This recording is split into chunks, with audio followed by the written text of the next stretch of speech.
প্রিয় বন্ধুরা, আবু বকর ওমর ওসমান মুয়াবিয়ার প্রেমিক যারা তাদেরকে একটু হিসাব মিলাই দিয়ে আসুন। আপনারা একটু মিলাই দেখেন যে আপনারা সঠিক পথে আছেন না ভুল পথে আছেন।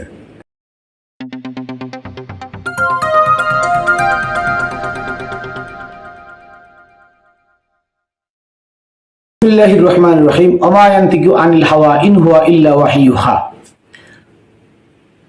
প্রিয় বন্ধুরা, দেশে বিদেশে যারা যেখানে আছেন সকলকে জানাই খাতুনে জান্নাত টিভি ইউটিউব চ্যানেল ও ফেসবুক পেজ এবং রামবেলের পক্ষ থেকে আমি মাইনুল কবির শুভেচ্ছা অভিনন্দন।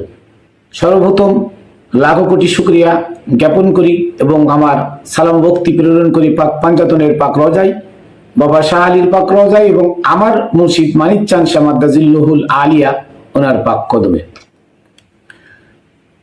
বড় আশ্চর্যের বিষয় যে আমাদের কাছে কোরআন গাইডলাইন কি, কোরআন আছে, আর এই কোরআন থাকতে আমরা মানব রচিত বিধানের পিছনে দৌড়াই। কোরআন থাকতে আমরা এজমা কিয়াসের পিছনে দৌড়াই। কোরআন থাকতে আমরা মানব রচিত মন গড়া কিচ্ছা কাহিনী ধর্মের বাণী শোনাই। আসলে আপনারা একটু হিসাব করে নেন, দেখেন সূরা নজমের 3 ও 4 নম্বর আয়াতে আল্লাহ বলেন, ওমা ইয়ানতিকু আনিল হাওয়া ইন হুয়া ইল্লা ওয়াহিয়ুহা, যে আমার নবী অতক্ষণ পর্যন্ত কোনো কথা বলেন না যতক্ষণ পর্যন্ত আমার পক্ষ থেকে ওহী নাজিল না হয়। সূরা নজম 3 এবং 4 নম্বর আয়াত কি বলছেন আল্লাহ? ওমা ইয়ানতিকু আনিল হাওয়া ইন হুয়া ইল্লা ওয়াহিয়ুহা, যে আমার নবী অতক্ষণ পর্যন্ত কথা বলেন না যতক্ষণ পর্যন্ত ওহী না আসে। নবীর প্রতি যতক্ষণ পর্যন্ত ওহী না আসে এতক্ষণ পর্যন্ত নবী যদি কথা না বলে থাকেন, তাহলে আপনার এই যে 6 লাখ 7 লাখ হাদিসের হাফেজও আছে, এই হাদিসগুলো আইলো কোত্থেকে? এই হাদিসগুলো কোত্থেকে আইলো? এই কথাটা আমার আজকে আপনাদের কাছে প্রকাশ করা দরকার। মনে করেন শুরু থেকে আপনাকে আমি বুঝাই মনে করেন যে প্রত্যেকটা ধর্মগ্রন্থ নিয়ে যত নবী আসছে প্রত্যেককে আল্লাহ একটা গাইডলাইন দিয়ে দিয়েছেন, একটা ম্যানিফেস্টো অথবা একটা গঠনতন্ত্র দিয়ে দিয়েছেন, যে এই গঠনতন্ত্র হচ্ছে তোমার চলার ভিশন, চলার লক্ষ্যবস্তু। এটার বাইরে তুমি গেলে তুমি আমার প্রতিনিধি নও। মনে করেন বাংলাদেশের কতগুলো দল আছে, প্রত্যেকটা দলের একটা ম্যানিফেস্টো আছে, নিজস্ব ব্যক্তিগত একটা আকীদা আছে এবং ব্যক্তিগত একটা গঠনতন্ত্র আছে। এখন প্রধানমন্ত্রী আছে, প্রধানমন্ত্রীর উত্তর দিয়ে অনেকে আমাকে বলে যে আপনি প্রধানমন্ত্রীর কথা বলেন কেন? আরে প্রধানমন্ত্রীর কথা বলবো না, আল্লাহ বলছে কোরআনে তোমরা যে সরকারের আন্ডারে থাকবে সেই সরকারের আইন মানা তোমাদের উপরে ফরজ। বলেন সুবহানাল্লাহ। তার মানে কি প্রধানমন্ত্রী আছে আমি তার কথা বলবো না, তো যে নাই তার কথা বলবো কেন? বলবো যে আছে তার উদাহরণটাই আমি দিই। মনে করেন না বঙ্গবন্ধু কন্যা মাননীয় প্রধানমন্ত্রী শেখ হাসিনা, উনি আওয়ামী লীগের সভানেত্রী। তো এই আওয়ামী লীগ দলটা যখন গঠন হয়েছে তখন তার একটা গঠনতন্ত্র আছে, আপনি তো জানেন। এই গঠনতন্ত্রের বহির্ভূত কোনো কাজ করলে সে কিন্তু অটোমেটিক গঠনতন্ত্র অনুযায়ী, এই গঠনতন্ত্রের ল অনুযায়ী, গঠনতন্ত্রের ধারা অনুযায়ী সে কিন্তু দল থেকে কি হয়ে যায়? ত্যাগী হয়ে যায়, দল ত্যাগী হয়ে যায়, তার কিন্তু আর দল থাকে না।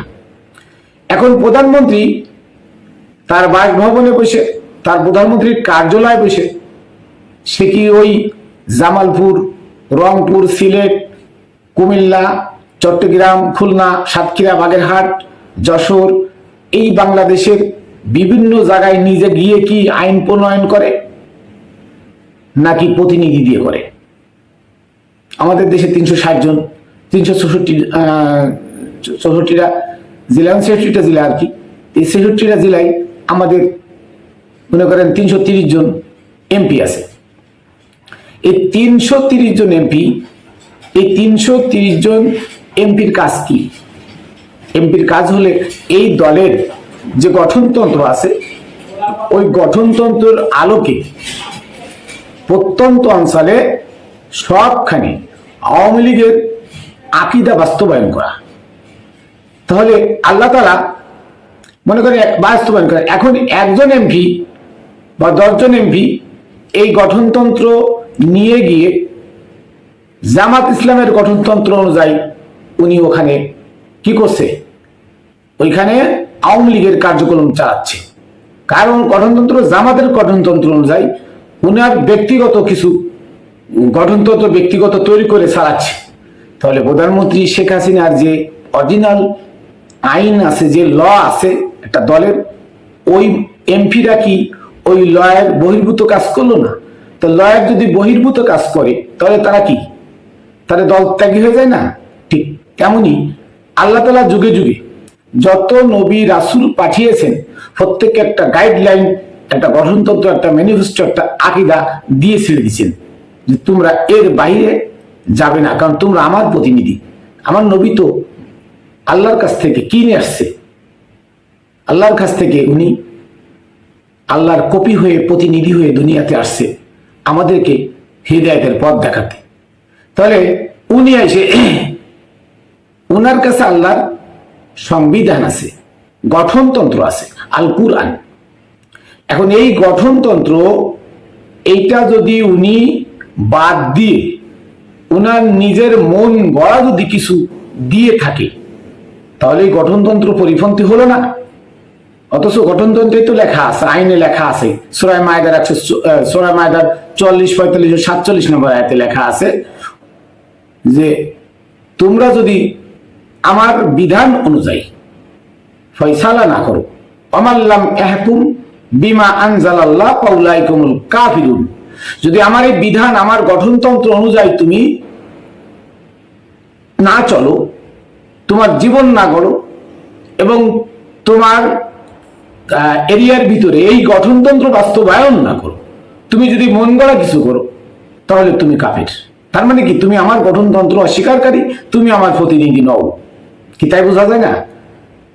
তাহলে এই মুন্সি মুহাদ্দিস যারা আছেন তাদের কাছে আমার প্রশ্ন হলো যে কোরআনের সূরা নজমের 3 ও 4 নম্বর আয়াতে আল্লাহ বলেন ওমা ইয়ানতিকু আনিল হাওয়া ইন হুয়া ইল্লা ওয়াহয়ুহা, যে আমার নবী আমার হুকুম ছাড়া কোনো কিছু বলেন না।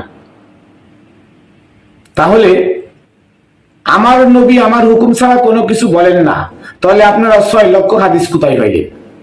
মুহাদ্দিসদের কাছে আমার প্রশ্ন, মুফাসসিরদের কাছে আমার প্রশ্ন। আপনারা তো কোরআন মুফাসসির, কোরআনের তাফসীর করেন, কোরআনের মধ্যে এটা আছে যে আল্লাহ বলছে ওমা আল্লাম ইয়াহকুম বিমা আনজালাল্লাহু ফাউলাইকুমুল কাফিরুন, আমার হুকুম অনুযায়ী যে জীবন গড়ে না, ব্যবস্থা নেয় না, বিচার করে না বা সমাজ চালায় না, সে কাফের।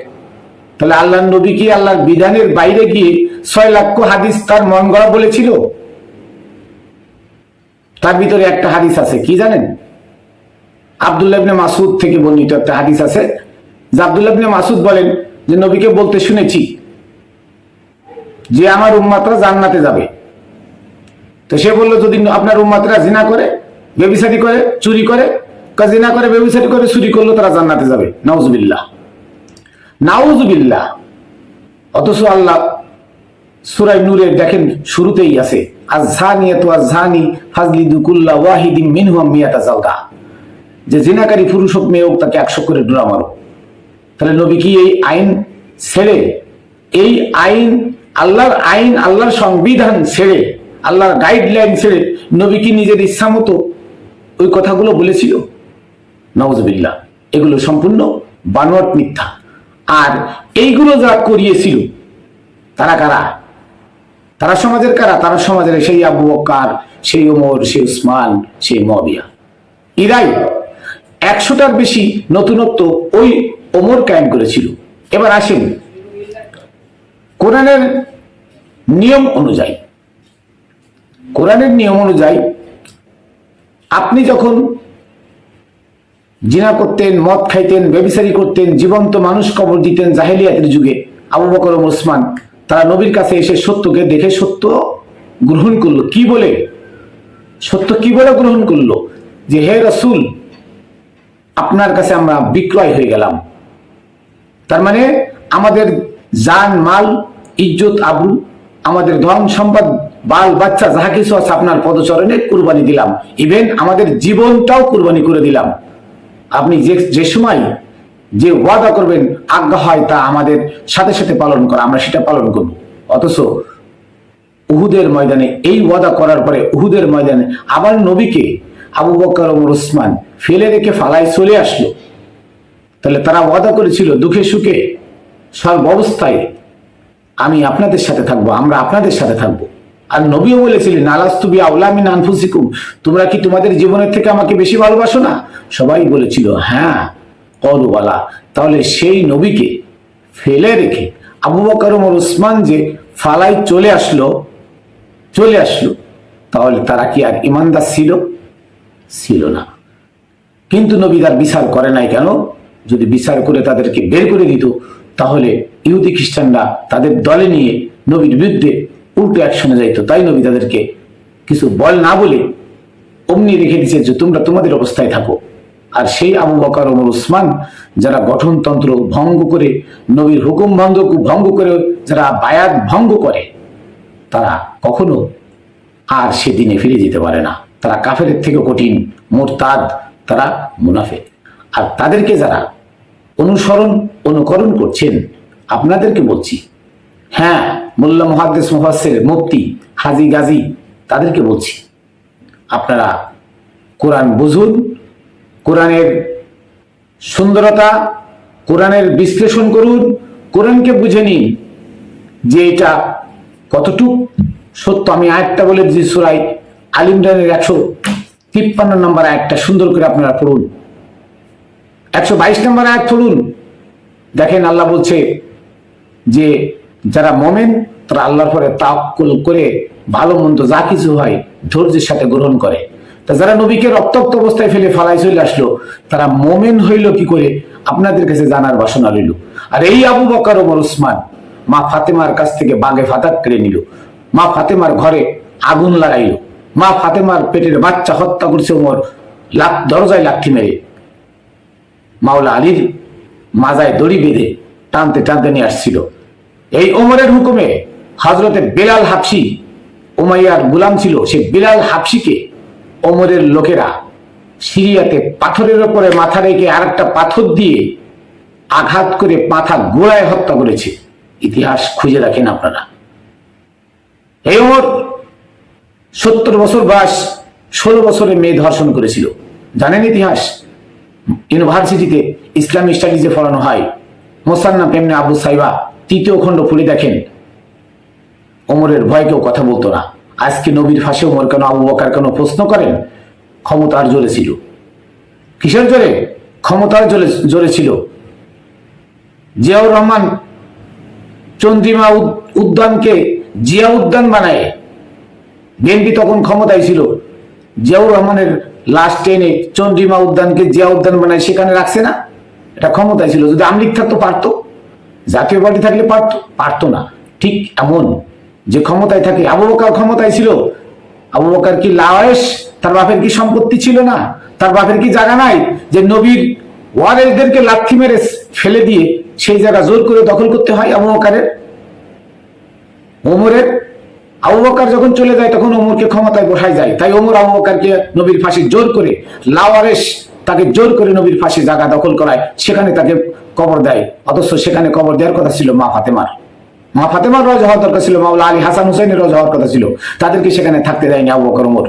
এরপরে ওমর যখন চলে যায়, সে শর্ত দিয়ে উসমানকে খলিফা বানায় দিয়ে যায়। তাই উসমান সেই খলিফার খিলাফাতের জোরে ওমরকে নিয়ে আরেক ফাঁসে নবীর আরেক ফাঁসে রওজা দেয়। অথচ সেখানে রওজা হওয়ার কথা ছিল মাওলা আলীর, মা ফাতেমার। সেখানে তাদেরকে থাকতে দেয়নি এই আবু বকর ওমর। কিন্তু উসমানের রওজা আমার নবীর কাছে হলো না কেন? এই জন্য হয়নি যে উসমান যখন চলে গেছে তখন ক্ষমতা ছিল আমার মাওলা আলীর কাছে। আর মাওলা আলী বলছে উসমানকে আর আমি এখানে থাকতে দেব না নবীর কাছে, তাই মাওলা আলী সেখানে তাকে থাকতে দেয়নি। এটা ইতিহাস। তো যাই হোক, আবু বকর ওমর উসমান মুয়াবিয়াকে যতক্ষণ পর্যন্ত অন্তর থেকে ত্যাগ না করতে পারবেন ততক্ষণ পর্যন্ত আপনিও মুনাফিক।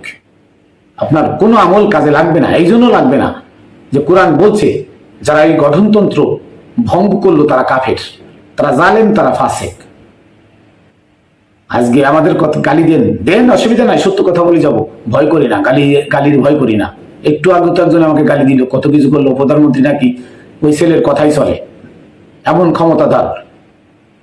যখনই কইছি তোর কথা রেকর্ডিং করতেছি আমি ছাড়বো একটু পরে, তখনই বন্ধ করে দিছি।